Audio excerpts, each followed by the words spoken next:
The sketch was unfinished when Elena Martinez walked past, but she could already see herself staring back from the paper. She paused outside the art therapy room, her canvas tote bag heavy with supplies, and watched through the window as the man in room 407 sat hunched over a sketchpad. His hand moved with surprising confidence for someone who had been admitted to the cardiac care unit only 3 weeks ago. The charcoal smudged across the page in deliberate strokes, and even from this distance, Elena recognized the curve of her own jawline taking shape.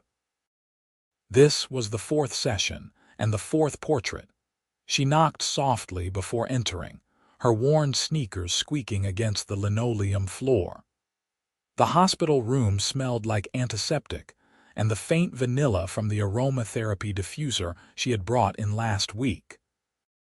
Alexander Chen looked up from his work, and something shifted in his expression when he saw her.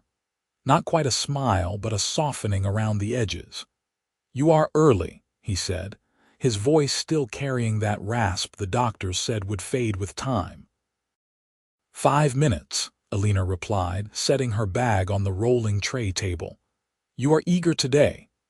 Alexander glanced down at the sketch, then carefully closed the pad, just warming up. Elena had been teaching art therapy at Memorial Hospital for 3 years, working with patients recovering from strokes, accidents, surgeries, and cardiac events. She had seen all kinds of resistance, breakthrough, and healing through creative expression. But Alexander was different. Most patients started with simple exercises, basic shapes, color exploration. Alexander had picked up the charcoal on day 1 and started drawing her face. She pulled a chair closer to his bed, the familiar ritual beginning. "How are you feeling today? Stronger?" He shifted against the pillows, and she noticed he had more color in his face than last week. The heart attack had nearly killed him, the nurses had told her. He had collapsed in the lobby of his own office building downtown, and if his assistant had not been walking beside him, he probably would not have made it. "The doctors say my recovery is ahead of schedule." "That is good news." Elena began unpacking supplies, setting out fresh charcoal sticks, pastels, and sheets of textured paper. "Are you ready to try something different today?" Alexander's dark eyes settled on her with an intensity that made her hands still for just a moment. "Like what?" "Abstract work. Expressing emotion through color and movement rather than representation. I prefer drawing what I see." Elena had heard this before. She leaned back in her chair, folding her hands in her lap. "Why do you keep drawing me?" The directness of her question seemed to catch him off guard. Alexander Chen, who carried himself with the self-assurance of someone used to boardrooms and high-stakes decisions, actually hesitated. "You have an interesting face." "Interesting." Elena raised an eyebrow, a small smile playing at her lips. "That is one way to put it." "I mean that as a compliment." He opened the sketchpad again, revealing the drawing he had been working on. The detail was remarkable. He had captured the small scar above her left eyebrow, the slight asymmetry of her eyes, the way her dark hair fell across her forehead. "You have the kind of face that tells stories. I like trying to figure out what they are." Elena should have deflected, should have steered the conversation back to therapeutic goals and emotional processing. But instead she found herself asking, "What stories do you think you see?" Alexander studied her for a long moment. Someone who works too hard, who cares too much, who probably does not sleep enough because she is thinking about her patients. The accuracy stung a little. Elena had been at the hospital since 6 that morning, squeezing in an extra session with a teenage burn victim before her regular rounds. She had drunk too much coffee and forgotten to eat breakfast. Again. "You are perceptive," she said quietly. "I pay attention." Alexander set the sketchpad aside and reached for a fresh sheet of paper. "But fine. Show me this abstract emotional expression thing. Elena spent the next hour guiding him through exercises, asking him to translate feelings into colors and shapes. She watched as his initial skepticism gave way to something more engaged.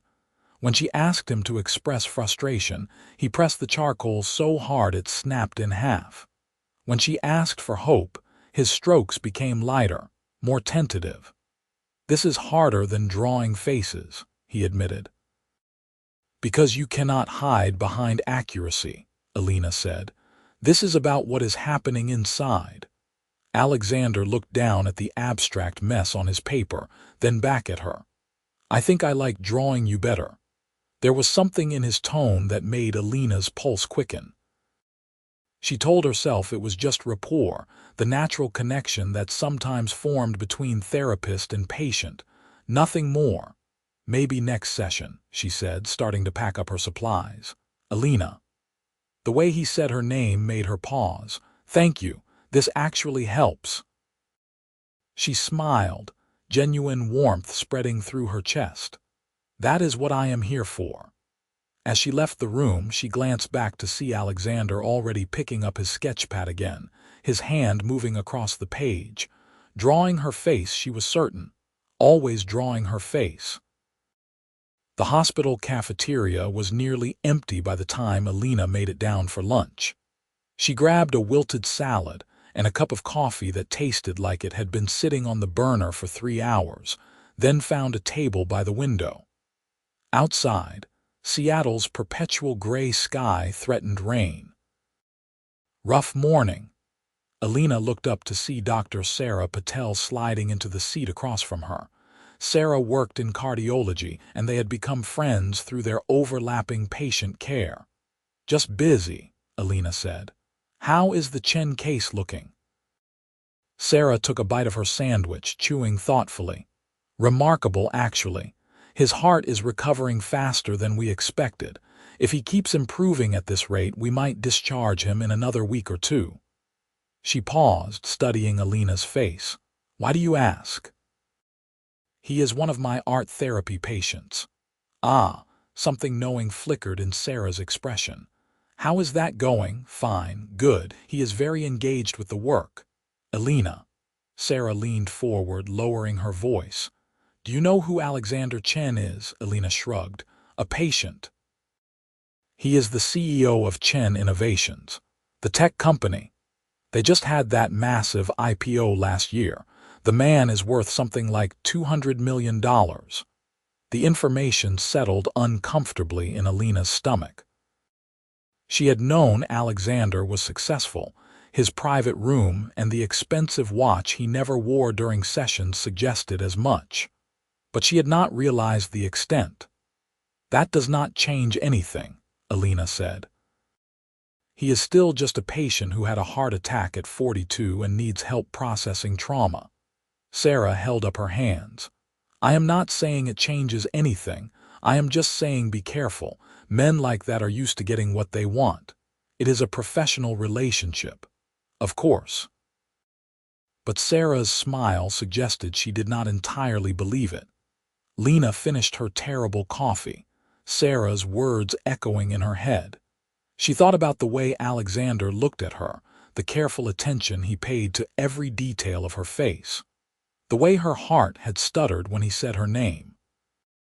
Professional relationship. That was all it could be. 3 days later, Elena was running late for Alexander's session. A meeting with the hospital administration had gone long. Then she had gotten pulled into an emergency consultation for a new patient in the burn unit. By the time she made it to the 4th floor, she was 20 minutes behind schedule. Alexander was not in his room. Elena felt a spike of concern until a nurse told her he had been cleared for short walks around the floor. She found him standing by the windows at the end of the hallway, looking out at the city skyline. He was wearing actual clothes instead of a hospital gown, dark jeans and a gray sweater that hung loose on his frame. He had lost weight during his recovery. "There you are," Elena said, approaching carefully. "I am sorry I am late." Alexander turned and she saw he was holding his sketch pad. I was about to think you were not coming. Just a crazy day. She gestured toward his outfit. You look more human. I feel more human. He started walking slowly back toward his room, and Elena fell into step beside him. The doctors say I can probably go home next week if everything continues to improve. Elena should have felt pleased. Patient recovery was always the goal. But instead she felt something uncomfortably close to disappointment. That is wonderful news. Is it? Alexander glanced at her. You do not sound certain. Of course it is. Going home means you are healing. They reached his room and Alexander settled into the chair by the window instead of the bed, a small act of independence. Elena set up her supplies, but before she could begin the session, Alexander spoke. I want to show you something. He opened his sketch pad, flipping through pages of drawings. Every single one was her face, captured from different angles and different expressions. Her laughing at something a patient said, her concentrating while mixing paints, her exhausted, rubbing her temples. I have been drawing you in my head even when you are not here. Elena's breath caught. Alexander, I know this is inappropriate, he continued, his voice steady. I know you are my therapist and I am your patient, and there are probably 17 different ethical boundaries I am crossing right now. But I need you to know that these sessions are the only part of my day that matters. That you are the only thing that has made being in this hospital bearable. Elena sat very still, her training warring with the flutter in her chest. You have been through significant trauma. It is common for patients to develop feelings for their caregivers. It is called transference, and it is. Do not. Alexander's voice turned sharp. Do not reduce this to some psychological term. I am not confused. I know exactly what I feel. You do not really know me. Then let me. He leaned forward, intense and focused in a way that made Elena understand how he had built a successful company from nothing. When I get discharged, let me take you to dinner. No hospital, no patient-therapist dynamic, just two people getting to know each other. Elena wanted to say no. Should say no. Every professional instinct screamed that this was wrong, that she needed to maintain boundaries, that getting involved with a former patient was a terrible idea that could cost her job and reputation. But she looked at the sketches, at the care and attention in every line, and she thought about how her heart jumped every time she walked into his room. She thought about how she found herself thinking about him at odd moments, wondering what he was doing, whether he was sleeping well, whether he was scared. I cannot while you are still my patient, she said finally. But after, Elena took a breath. After, maybe we can talk. Alexander's smile transformed his entire face, making him look years younger. I will hold you to that. The rest of the session passed in a strange, charged atmosphere. They worked on a landscape painting together. Alexander following Elena's instructions, but constantly finding excuses to lean closer, to let their hands brush when reaching for supplies. Elena knew she should shut it down, but she did not. When the hour ended and she packed up to leave, Alexander caught her hand. Elena. His thumb brushed across her knuckles. Thank you for not running away. She should pull back. Instead, she squeezed his hand once before letting go. I will see you in 3 days. I will count the hours. Elena walked out of the room feeling like her entire world had tilted sideways. The next week brought complications. Sarah cornered Elena in the staff lounge, concern etched on her face. I need to tell you something about Alexander Chen. Elena set down her tea. What is it? His assistant came by this morning. Apparently there is a lot of pressure for him to get back to work. The board is getting restless with him being out, and there are some concerns about a major deal falling through. Sarah paused. I am telling you because I know you two have gotten close, and I think you should know what you are potentially getting into. His life is complicated, Elena, very complicated. I appreciate the concern, Elena said carefully, but nothing has happened between us. Yet. Elena could not argue with that. She had spent the last 3 nights lying awake, thinking about Alexander's sketches, his words, the way he looked at her like she was the most fascinating person he had ever met. She had even looked him up online, finding articles about his company, photos from charity galas where he appeared with various beautiful women on his arm. None of the relationships seemed to have lasted more than a few months. That should have been a red flag. But Elena kept remembering the vulnerability in his eyes when he showed her his drawings, the way his hand shook slightly when he reached for hers.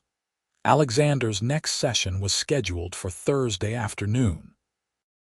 Elena arrived to find his room crowded with people, 2 men in expensive suits, a woman with a tablet who was clearly an assistant, and Alexander himself, looking exhausted and frustrated.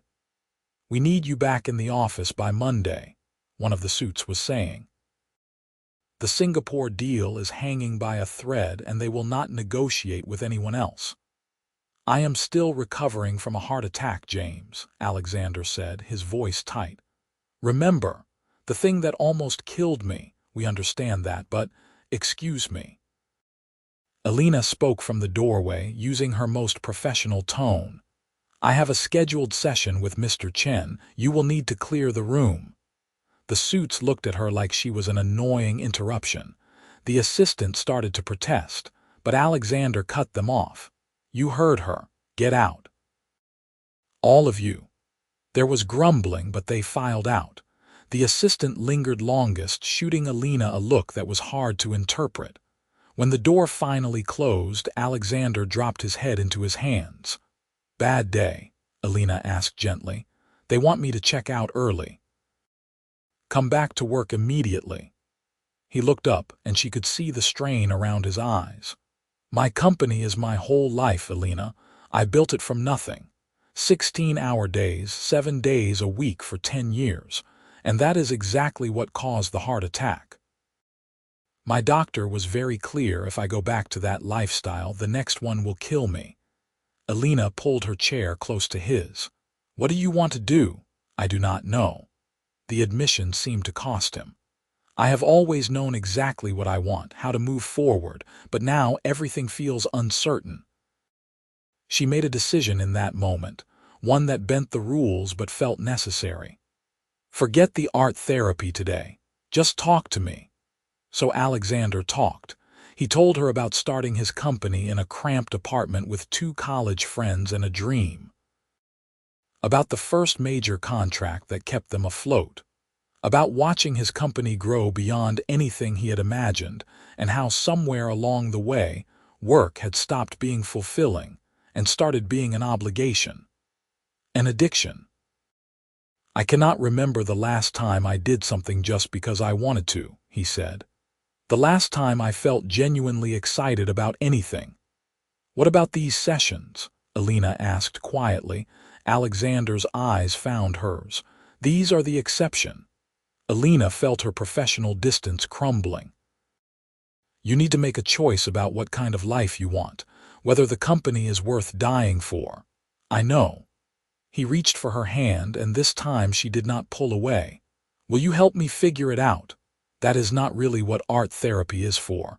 I am not asking as your patient." The line was officially crossed. Elena knew it, and she suspected Alexander did too, but she nodded anyway. "Okay. Yes, I will help."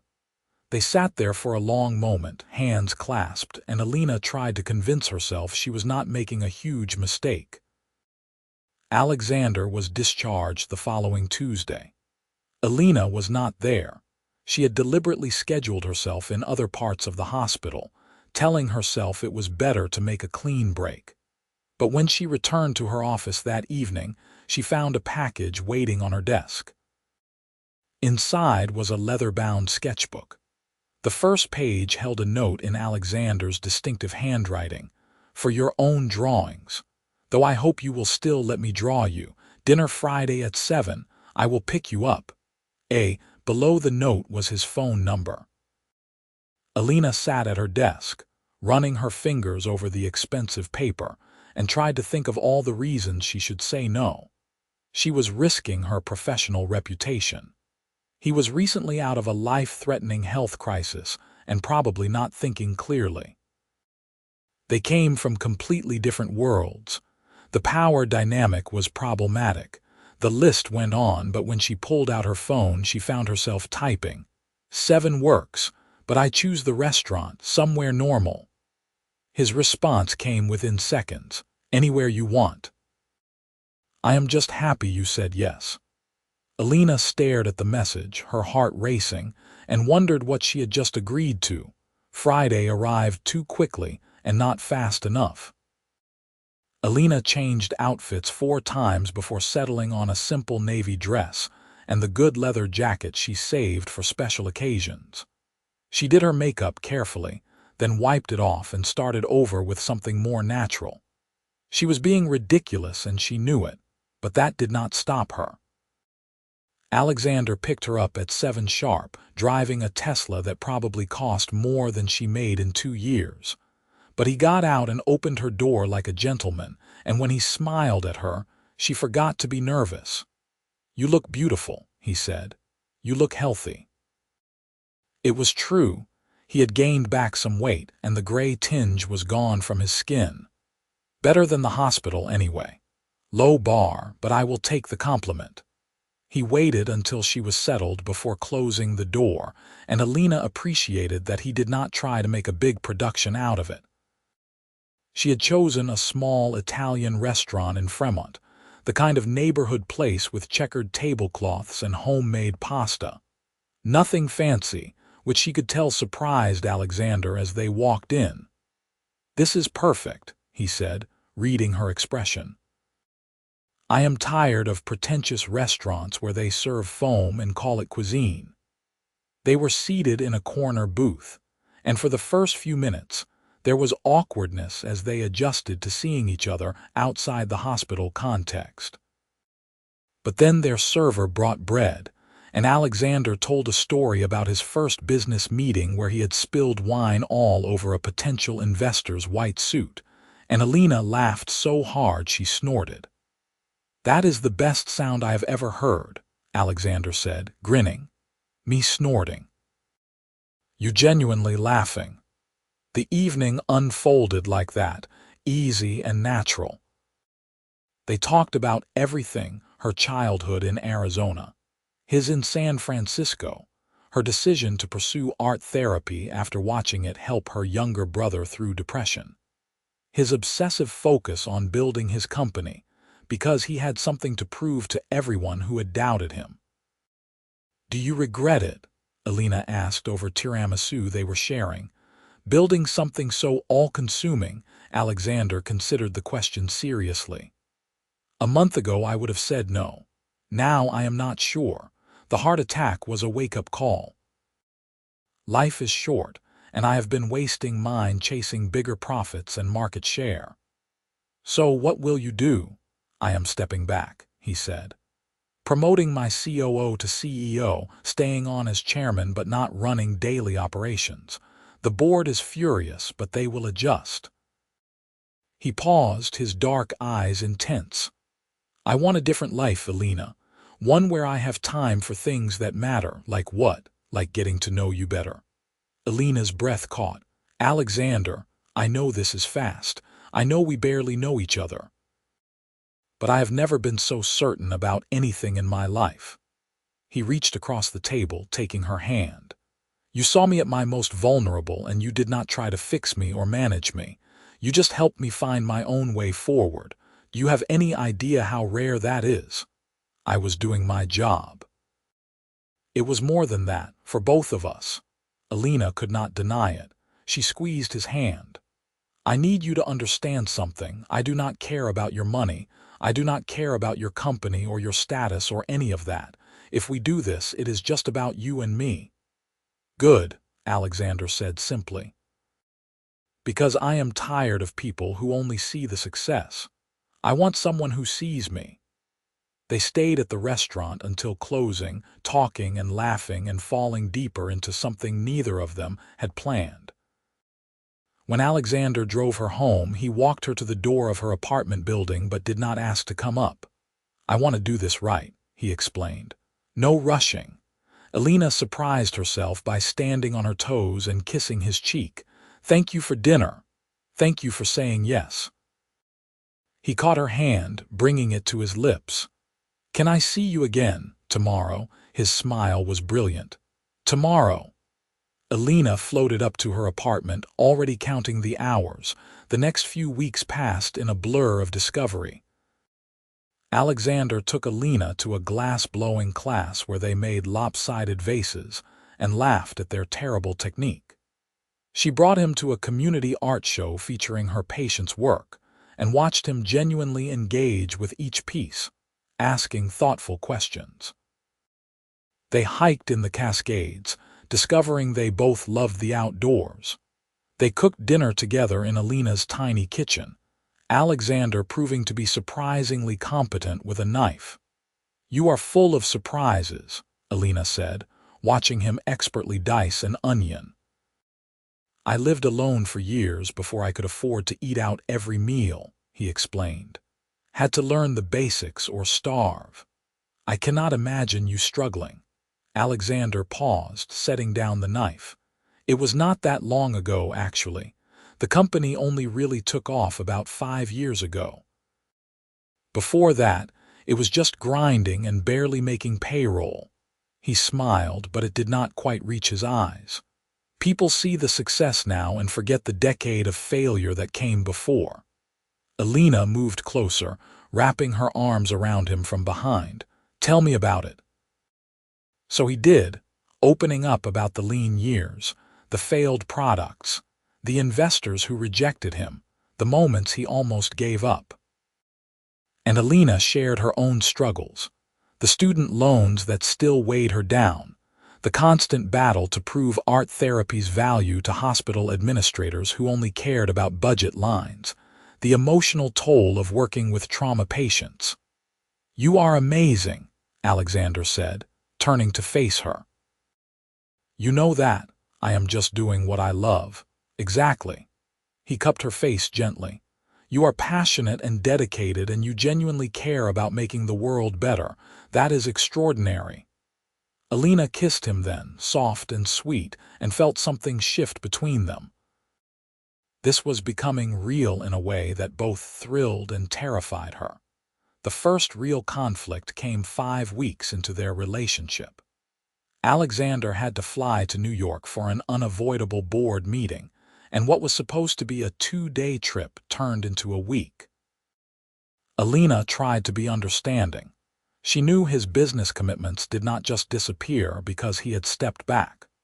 But by day 5, she was frustrated and worried and feeling like maybe this was a preview of what their relationship would always be.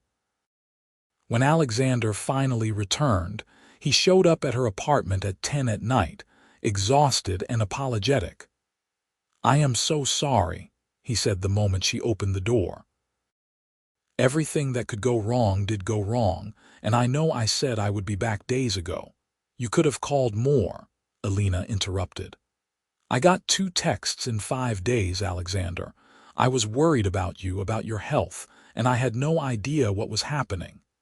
He scrubbed a hand over his face. "You are right.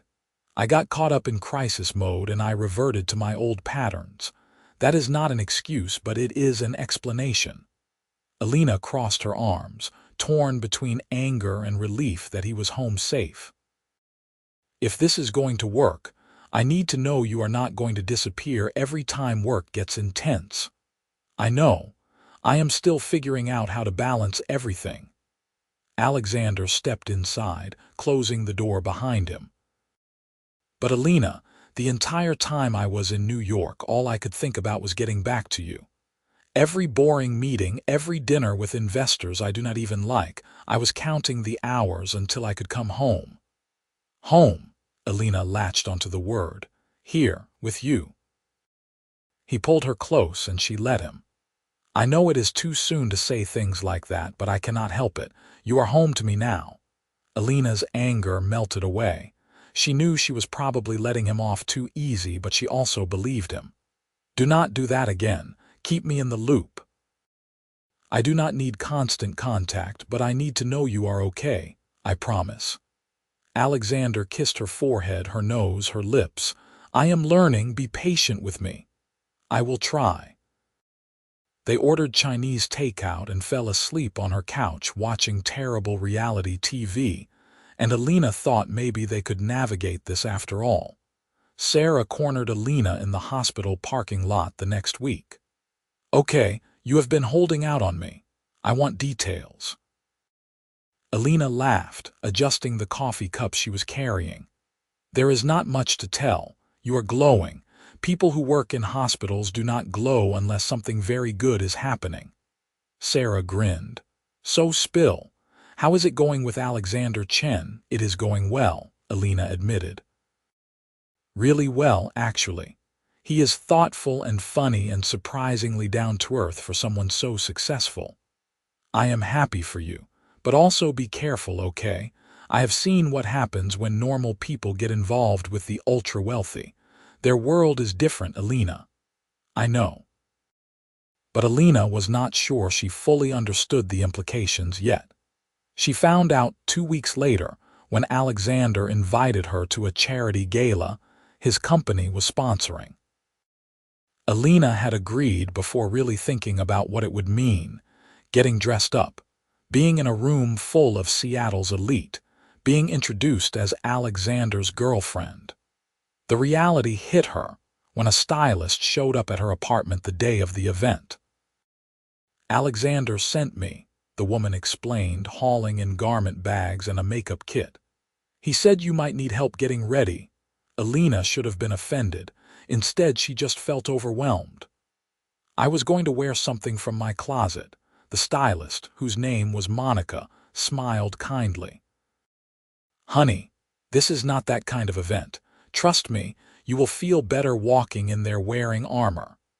The dress Monica pulled out was midnight blue, elegant without being too revealing, and probably cost more than Elena's monthly rent.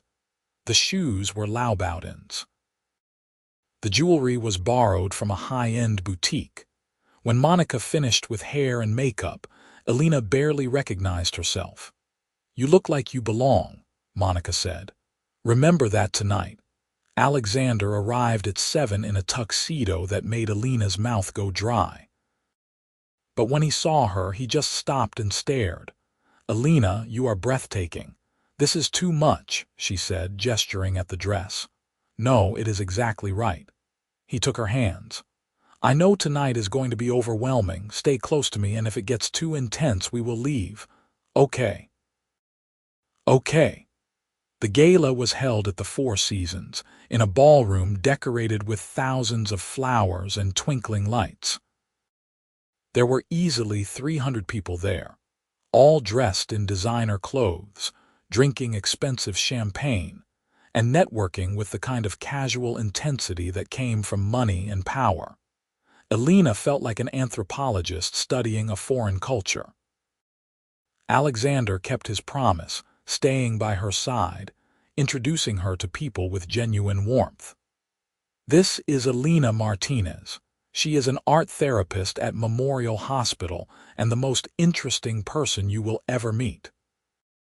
He said variations of that introduction a dozen times, and Elena could see people reassessing her, trying to figure out why Alexander Chen seemed so devoted to someone they had never heard of. The whispers started about an hour in. Elena caught snippets as she walked to the restroom. Who is she? I heard she works at a hospital. Not exactly his usual type. Maybe it is a phase.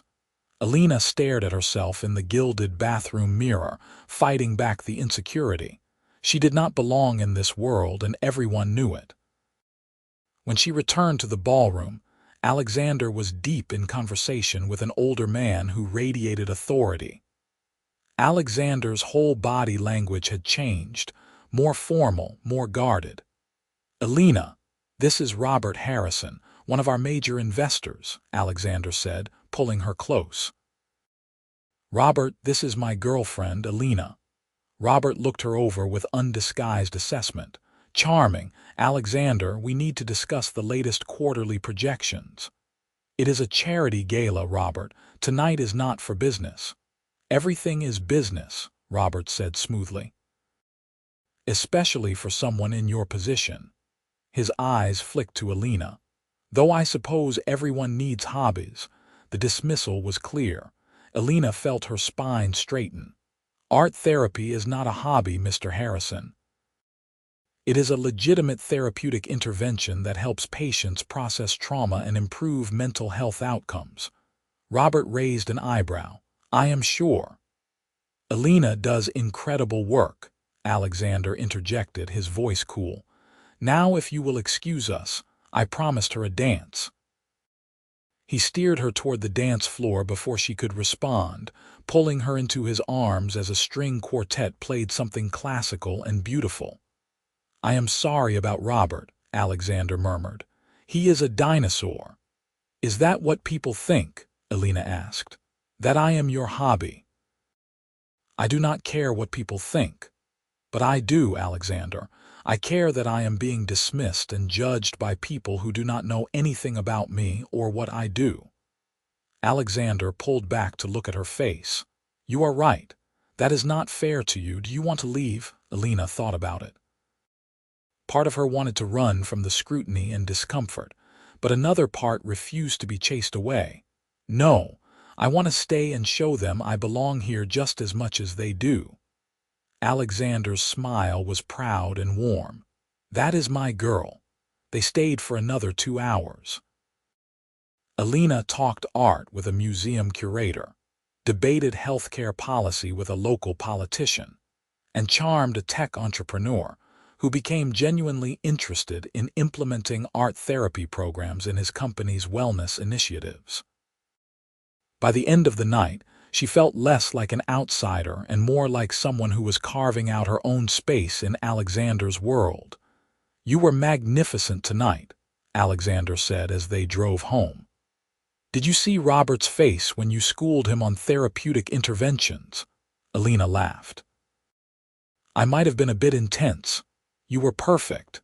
Alexander reached over, lacing his fingers through hers.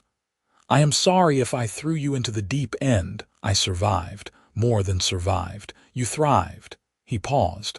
Elena, I know our worlds are different. But I need you to know that you are not someone I am fitting into my life. I am trying to build a new life around you. The words settled into her chest, warm and sure. I think I am falling in love with you. Alexander nearly swerved the car. What? I love you, Elena said more firmly. I did not plan to, and it is terrifying, but it is true. Alexander pulled over into a parking lot, putting the car in park and turning to face her fully. Say it again. I love you, Alexander Chen. He kissed her like she was oxygen and he had been drowning. When they finally broke apart, he was smiling so wide it looked almost painful. I have loved you since the hospital, he said. Since you walked into my room and treated me like a person instead of a patient or a CEO or a problem to be managed. I have just been waiting for you to catch up. Elena laughed, feeling giddy and young and completely alive. So what now? Now I take you home and we figure out the rest of our lives together. It sounded simple.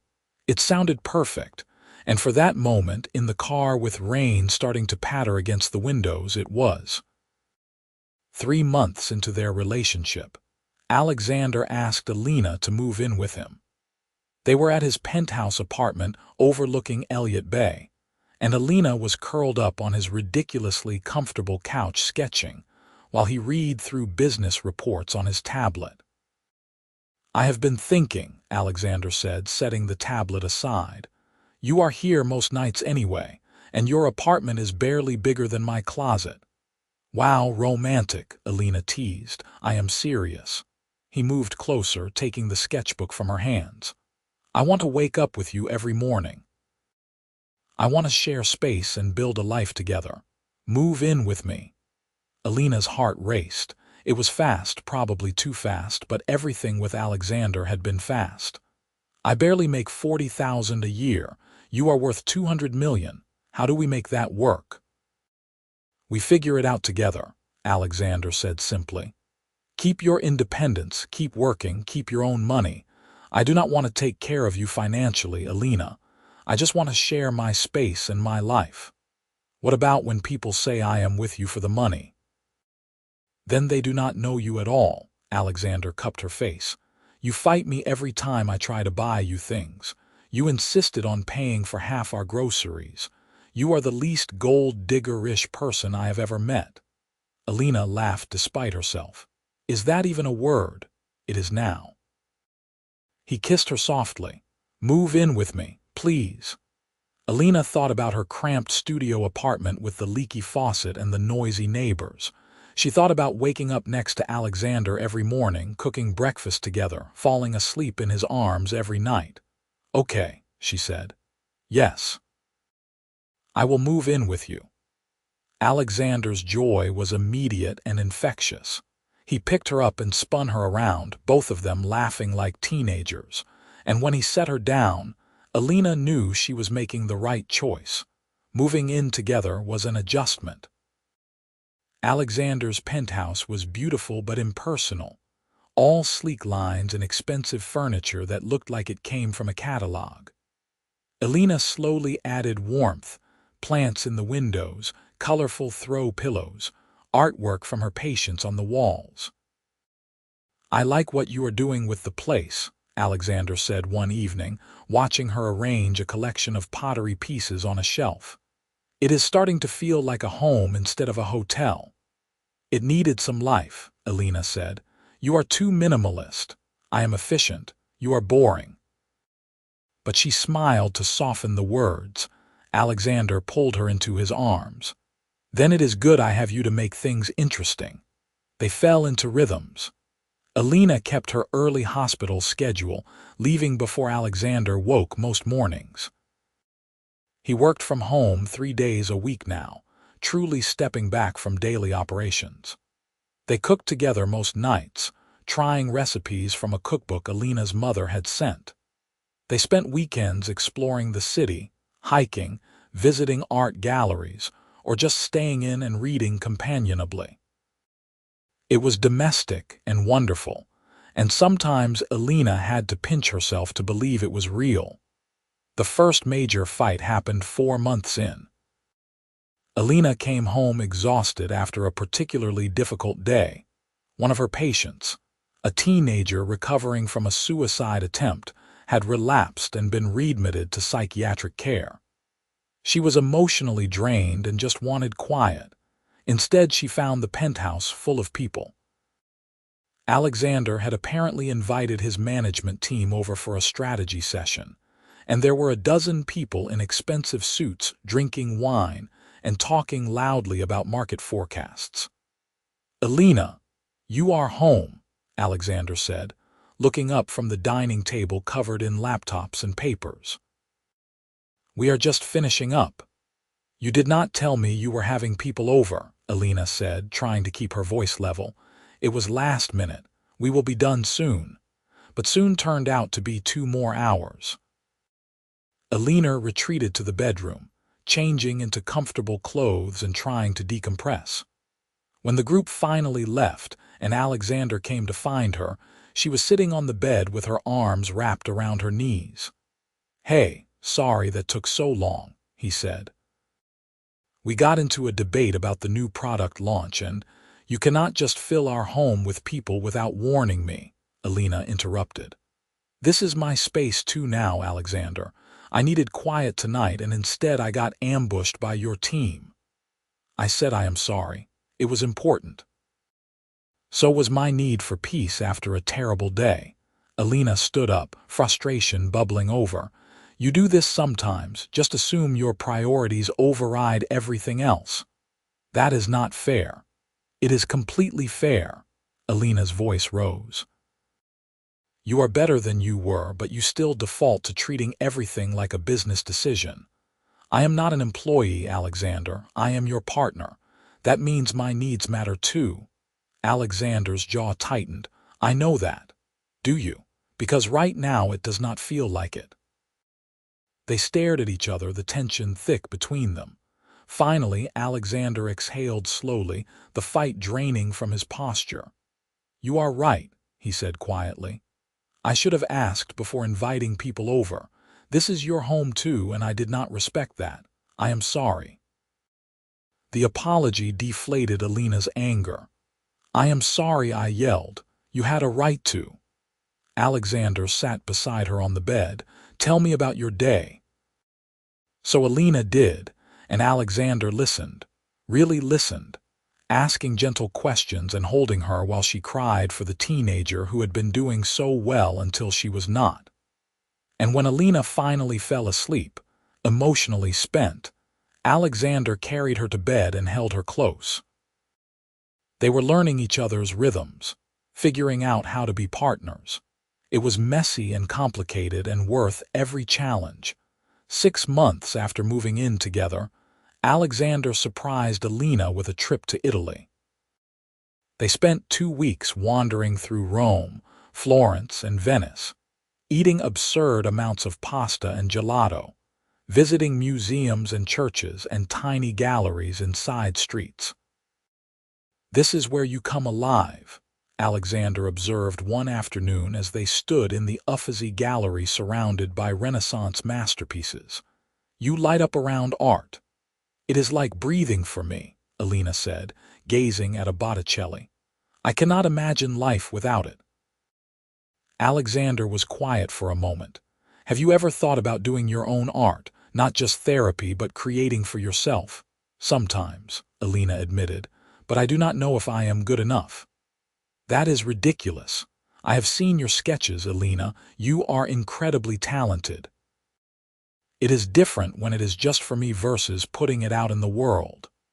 Maybe that is something to work toward, Alexander suggested. I stepped back from my company to find balance.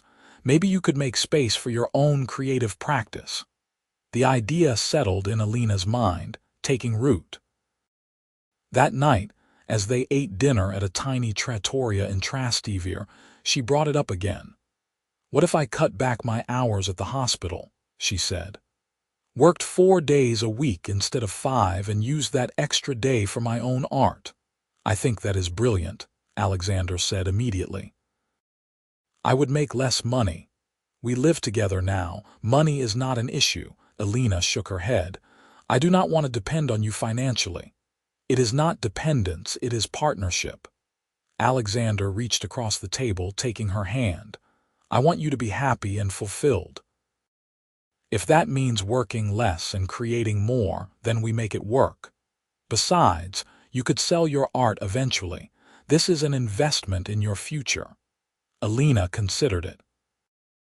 The idea of having dedicated time to paint, to explore her own creativity without the emotional weight of working with trauma patients, was incredibly appealing. Let me think about it. Take all the time you need. But by the time they flew home to Seattle, Elena had made up her mind. She would talk to her supervisor about reducing her hours and see what was possible. The transition was not seamless.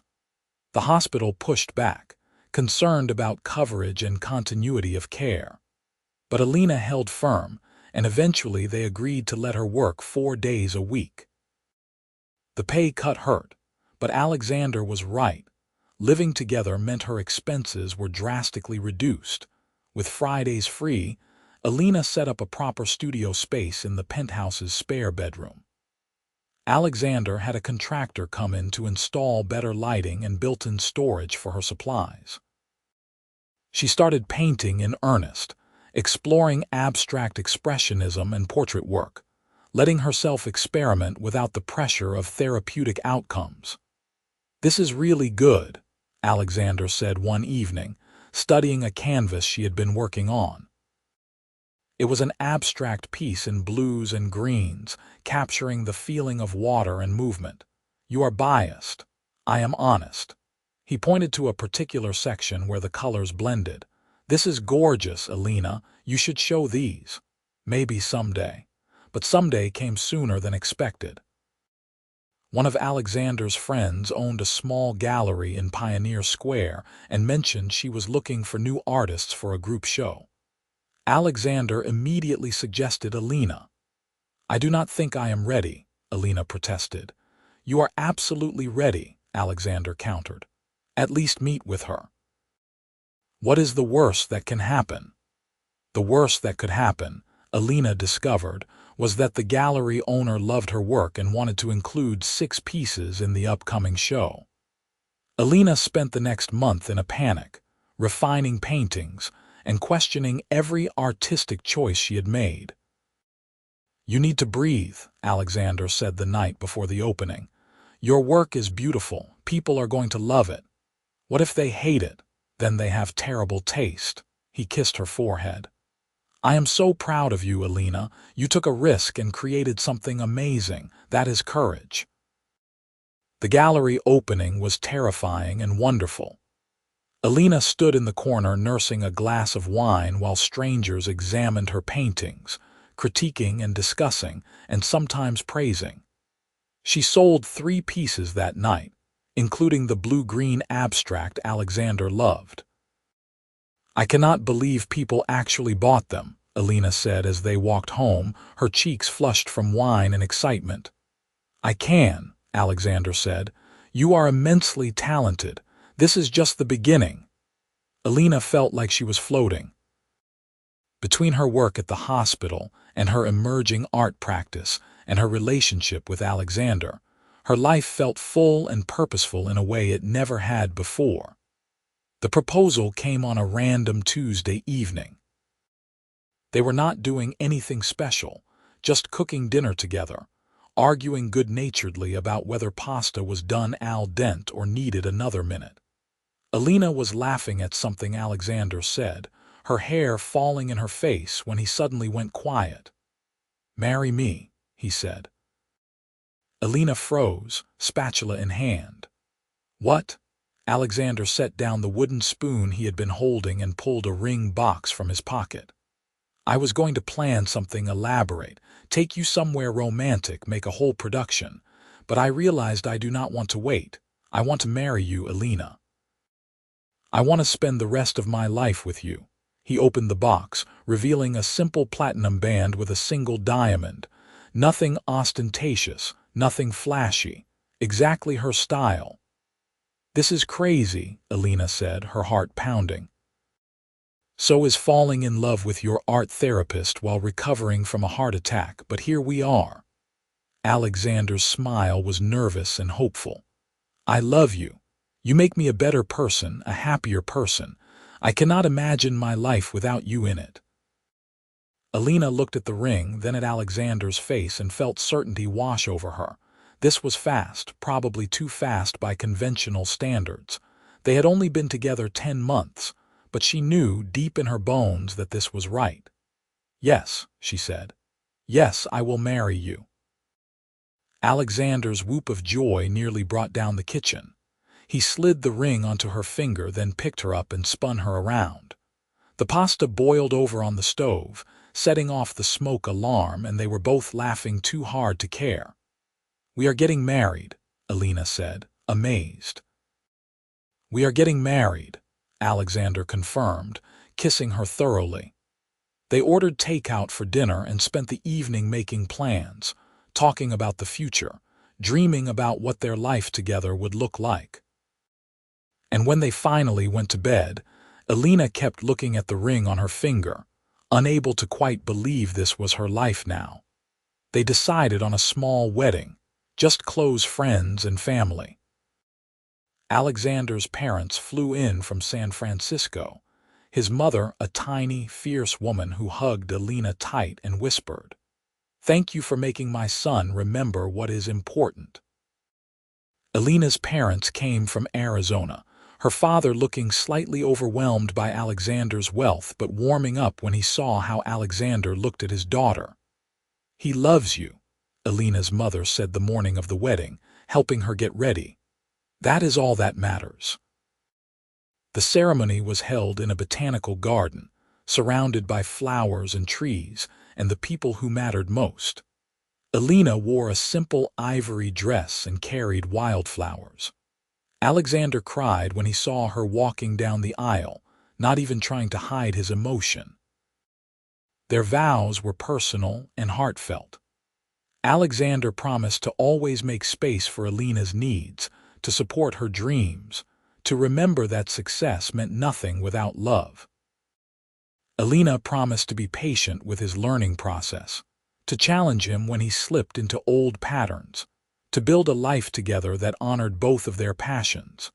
When they kissed as husband and wife, the small gathering erupted in applause.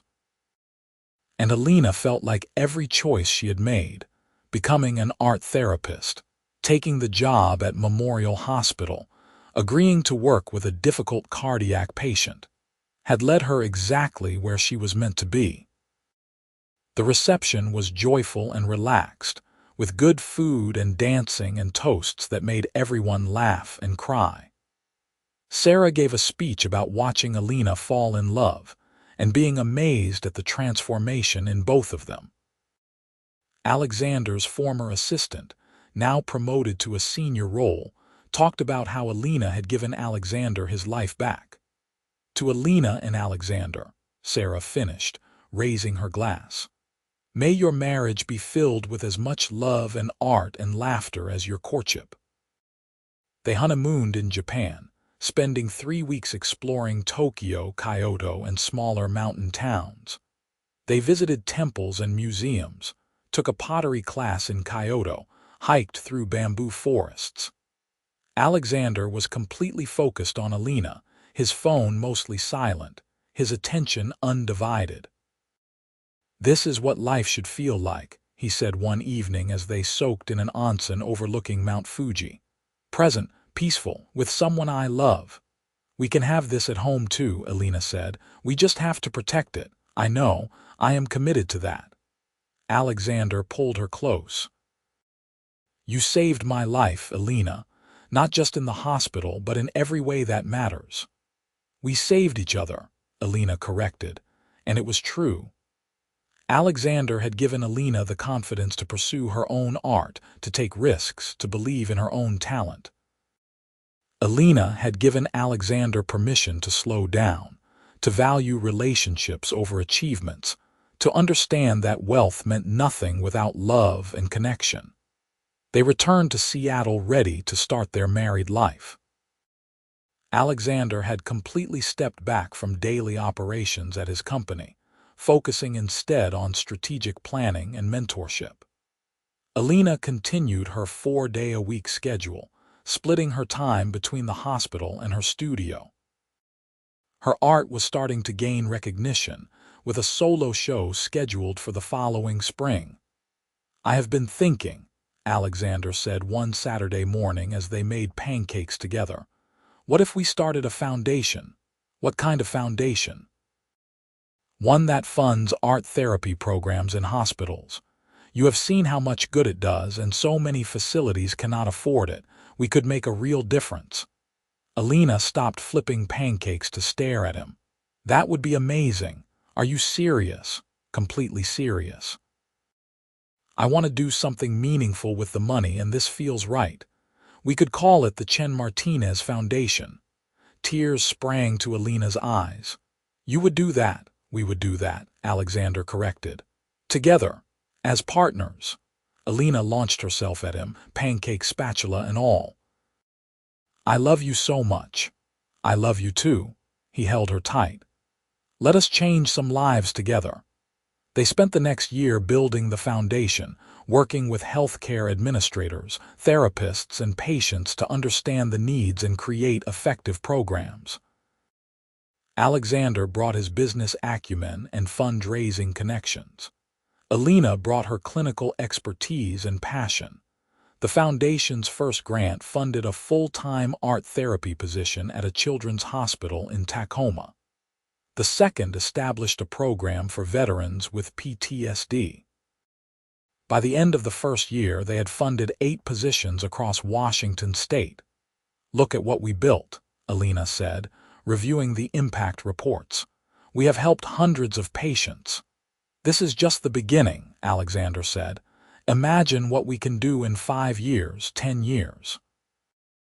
Elena leaned against him, feeling content and purposeful. I cannot believe this is my life sometimes. 2 years ago I was drowning in student loans and wondering if I was making any difference at all. Now I am married to you, creating my own art and running a foundation that is changing lives. You were always making a difference, Alexander said. I am just grateful I get to be part of it now. On their second anniversary, Elena found out she was pregnant. She took 3 tests to be sure, then set them on the bathroom counter where Alexander would see them when he got home from a board meeting. His reaction was everything she had hoped. Shock, joy, tears, laughter, all blending together as he pulled her into his arms. We are having a baby, he said, wonder in his voice. We are having a baby, Elena confirmed. Alexander dropped to his knees, pressing his face against her still flat stomach. Hello in there, I am your dad. I cannot wait to meet you. Elena ran her fingers through his hair, overwhelmed with love. You are going to be such a good father. I am terrified, he admitted, but also so excited I can barely stand it. The pregnancy was relatively smooth. Elena continued working until her 7th month, then took maternity leave. She spent her last weeks nesting, painting a mural in the nursery, a whimsical forest scene with friendly animals hiding among the trees. Alexander assembled furniture and baby-proofed the entire penthouse, reading parenting books with the same intensity he had once devoted to business plans. Their daughter was born on a sunny morning in June, arriving 3 days late after 12 hours of labor. They named her Sophia Grace Chen, and she was perfect. Tiny and red-faced and absolutely perfect. She has your nose, Elena said, exhausted and exhilarated as she cradled Sophia. She has your eyes, Alexander countered, unable to look away from his daughter. Parenthood was harder than either of them expected. The sleepless nights, the constant worry, the way their entire world now revolved around a 7-pound human who could not even hold up her own head. But it was also transcendent. Watching Alexander sing lullabies at 3 in the morning, seeing Sophia's first smile, witnessing the pure love in her daughter's eyes, Elena had never experienced anything so profound. I understand now, Alexander said one night, rocking Sophia while Elena tried to grab a few hours of sleep. Why people say children change everything. She is the most important thing I will ever be part of creating. They found their rhythm as parents. Alexander took a full 3 months of paternity leave, something his board had initially resisted, but he had insisted upon. Elena eased back into work gradually, grateful for the flexibility of her reduced schedule. They hired a part-time nanny to help, but both wanted to be as present as possible. Sophia grew from a tiny newborn to a curious baby to a toddler with opinions and a will of her own. She loved watching Elena paint, often ending up covered in colors herself.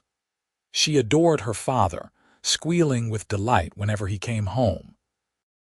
I am the luckiest man alive, Alexander said one evening, watching Sophia toddle around the living room while Elena sketched. Look at this life we have built.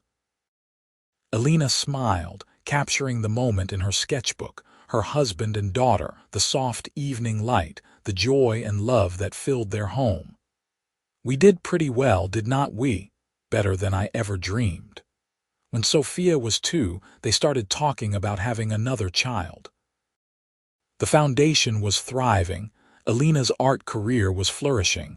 Alexander had found a perfect balance between business involvement and family time. They felt ready.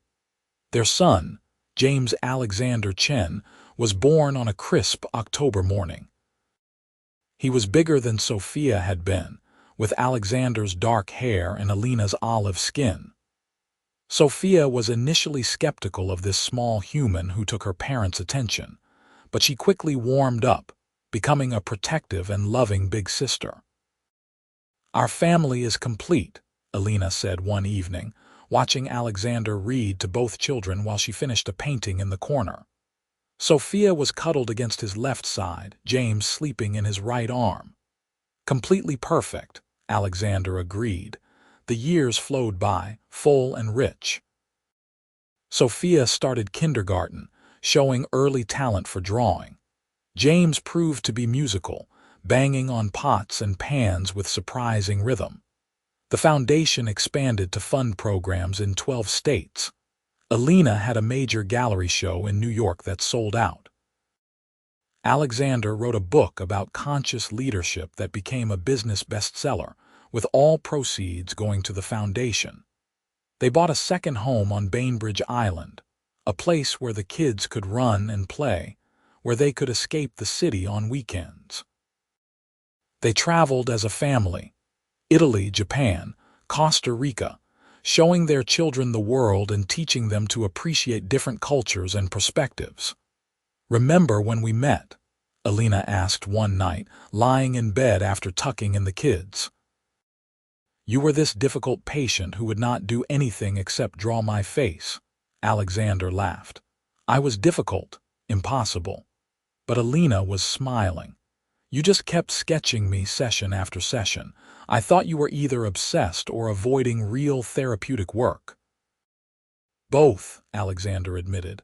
"I was fascinated by you from the start, the way you looked at me, like I was just a person, not a CEO or a heart attack statistic. I had to capture that somehow." "Do you ever regret how fast we moved?" Elena asked. "Sometimes I think about it and I am amazed we did not crash and burn." "Never," Alexander said firmly. "I would not change a single thing. Every choice led us here." He pulled her close. "I love you as much now as I did that day in the hospital when I first really saw you, more actually. You have given me everything that matters: family, purpose, love." Elena kissed him, deep and slow. "I love you too. Thank you for being brave enough to sketch me. Thank you for being patient enough to let me." They made love slowly, tenderly, with the familiarity and passion of partners who knew each other completely. Afterward, they lay tangled together, listening to the sounds of their sleeping children down the hall, grateful for every moment that had brought them to this place. On their 10th anniversary, they renewed their vows in the same botanical garden where they had married. Sophia and James stood beside them, Sophia holding the rings and James clutching a basket of flower petals he had insisted on carrying even though there was no flower girl role. "10 years ago, I promised to build a life with you," Alexander said, holding Elena's hands. "I had no idea how beautiful that life would become. You have taught me what truly matters: love, family, purpose, creativity. Every day with you is a gift I never take for granted." Elena's voice was thick with emotion as she responded. "You saw me when I did not fully see myself. You believed in my art before I did. You supported my dreams while building our family and changing lives through our foundation. You are my partner, my love, my home. I am so grateful for every sketch, every session, every moment that brought us together." Their children clapped enthusiastically. Their friends and family wiped away tears. And as Alexander kissed Elena under the flowering trees, she thought about the journey that had started in a hospital room with a stubborn patient and a sketchpad. She had walked into that room to help someone heal. She had never imagined she would find her soulmate, her partner, her forever. But life had a way of surprising you, of taking broken moments and transforming them into something beautiful. Alexander's heart attack had nearly killed him. Instead, it had brought them together, had forced him to reconsider his priorities, had opened both their lives to possibilities they never knew existed. That evening, after the renewal ceremony and the small celebration, after putting the kids to bed and cleaning up the kitchen, Elena and Alexander stood on their balcony overlooking Elliott Bay. The city lights sparkled below, and the water reflected the moon. "Do you remember the first time we stood here?" Alexander asked, his arms around her waist. "Right after you moved in, you said you felt like you were living in a dream." "I still feel that way sometimes," Elena admitted. "Like I am going to wake up and find out this was all in my imagination." "It is real," Alexander said. "All of it. The good and the hard and the beautiful. We built this together."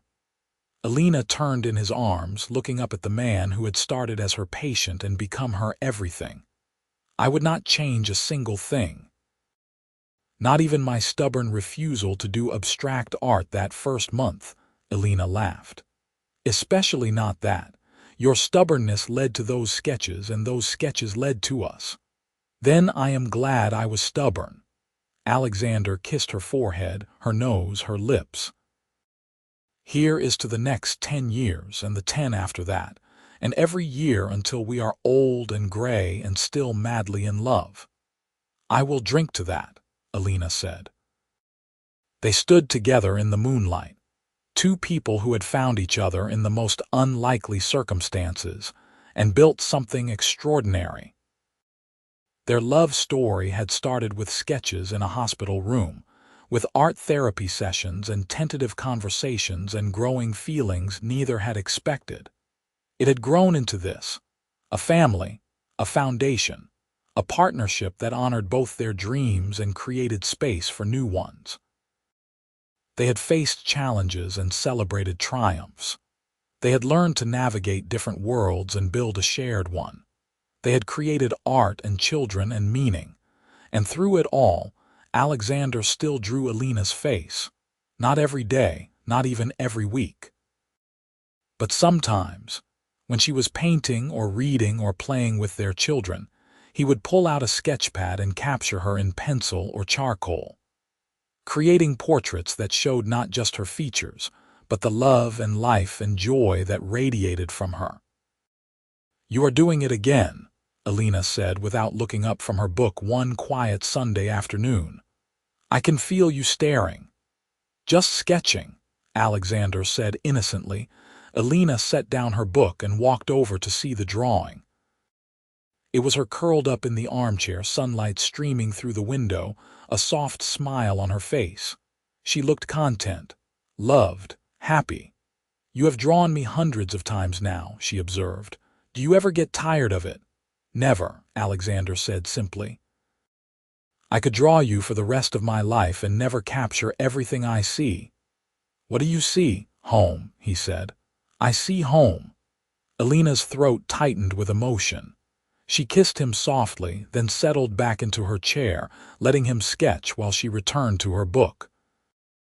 This was their life now: quiet moments and loud chaos, artistic pursuits and foundation work, parenting and partnership and profound love.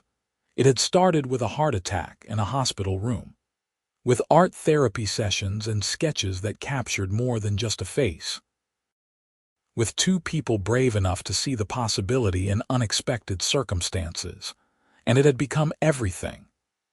A love story written in charcoal and color, in vows and children, in a life built together with intention and devotion and joy. Years from now, when their children asked how they met, Elena and Alexander would tell them about the hospital, about the sketches, about choosing love even when it seemed complicated or impossible. They would teach Sophia and James that sometimes the best things in life come from the hardest moments, that healing can lead to transformation, that paying attention to what truly matters is the greatest gift you can give yourself and others. But for now, in this moment, Elena simply sat in her chair while Alexander drew, and the afternoon light painted everything gold. She listened to their children playing in the next room, felt the weight of the ring on her finger, and breathed in the beautiful, ordinary magic of the life they had created. This was her happily ever after. Not perfect, but real. Not easy, but worth every challenge. Not what she had planned, but exactly what she needed. and it had all started with a sketch.